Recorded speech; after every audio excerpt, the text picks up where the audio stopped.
Dipuntepangaken nami kula Elvira Tamara Revalina kelas 8D badhe maosaken geguritan kanthi judul Ajar Bali Dadi Wong Jawa.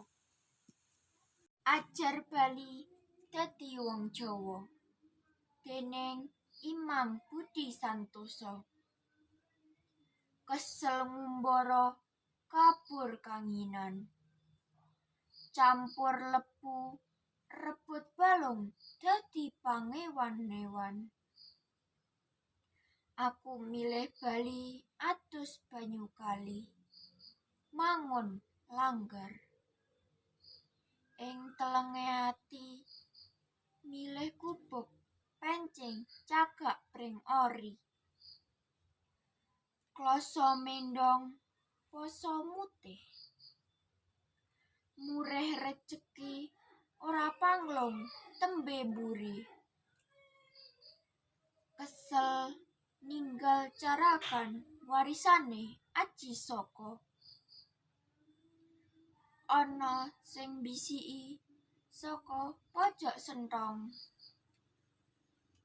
kebak angga-angga sing prasaja wae ngendi omahmu yen dudu wuku weton. Petungan neptu pon wage kliwon. Bebarengan suarane angkup nangka,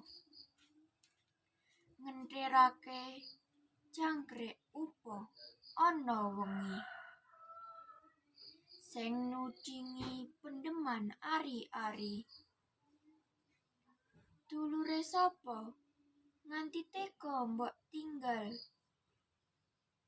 Tanpa pamit ngundha angen-angen muspra ngluwihi semut kang tansah disiya-siya. Ngrubung sisane pangan jelma manungsa, ngonceki wetenge ati, lintang-lintang abyor.